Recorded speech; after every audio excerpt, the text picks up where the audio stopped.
University of Oxford, but originally I'm from Palo Alto, which is such a hippie town that the hippies retire from San Francisco. So I'm a computer scientist that I've gone into statistics, but I've studied biology, so it's a little bit confusing, so please bear with me. What I'm going to talk about tonight is Darwinian evolution in humans, specifically positive selection. So when we're talking about positive selection, we need to figure out what is positive selection versus negative selection versus a neutral mutation. What we have up here in the middle is my little puppy Luna. Of course, she's very, very cute. And her and the Labradors up here have a common ancestor in the wolf. But the difference between Luna and the Labradors and the wolf is that these puppies have been bred for specific traits. Luna is, of course, a white Alsatian, so she's even different from your normal Alsatian, having been selected for her coat. Down in the bottom left, we have the Bengal kittens, who are a new breed as of about the 1970s. When somebody had the great idea of saying, hey, I'm going to cross this cat with an Asian leopard cat, and been bred a few more times with the common house cat.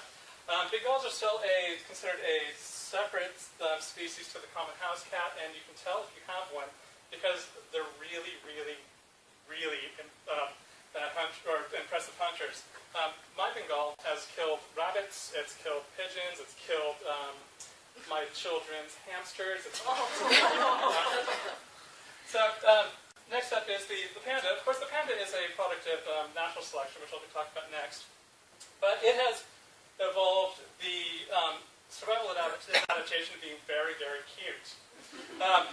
As we all know, I believe, the panda is on the verge of becoming extinct, and the only reason that it's going to be surviving through is because we're getting involved and we're interceding, and we're making sure that they survive because they're cute. At the bottom is the cow and the lamb. I have no idea why the lamb thinks that the cow's its mother. But this is another example of artificial selection in that the cow and the lamb have very little to do with the wild versions of their particular genus.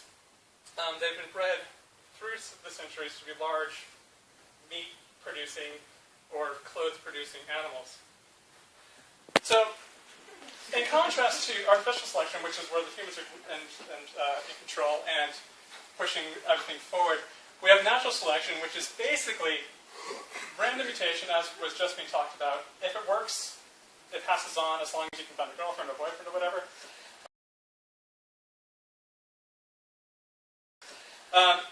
And throughout the generations, you will find that the species change to adapt to their current environments. You see the most change just after an environmental shift, or when a species moves from one geographic location to another. One particular human adaptation that I want to talk about is sickle cell anemia tonight.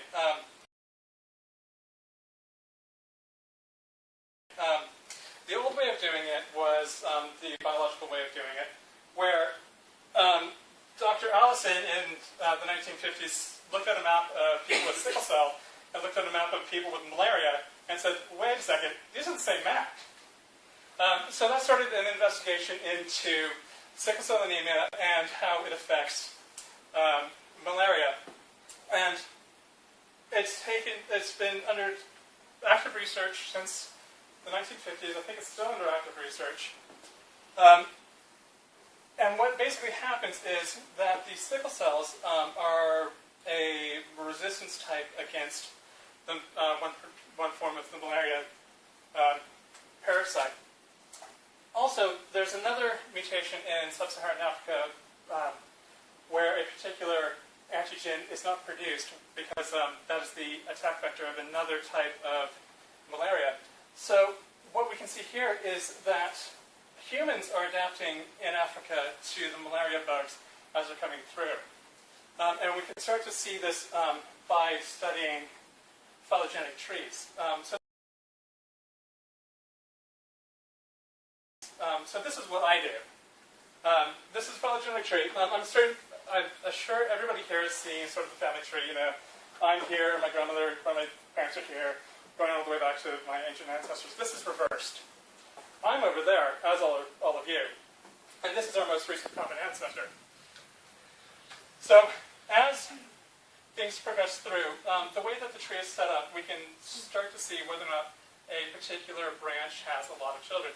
This one doesn't. This one is the promoter region for part of the RNA polymerase complex. So, everybody does that about the same. This is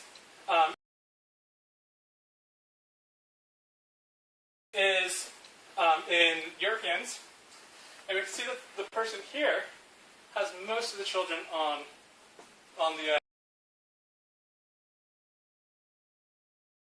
the person who had it, and allowed them to have more children. Their children have more children. Their children have more children.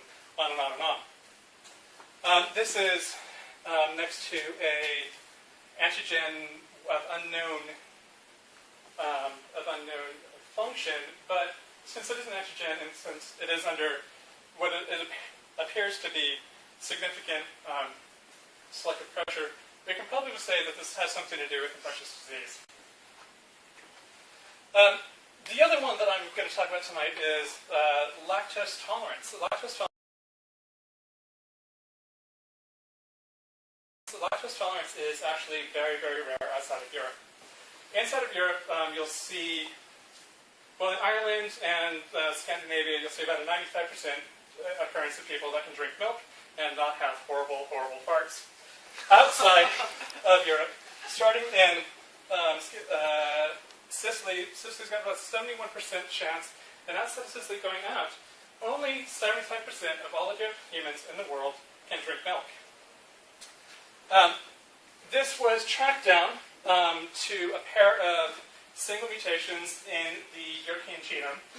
One of the two being that great big number that I'm not even going to bother saying, but this is the tree of chromosome 2 in Europeans at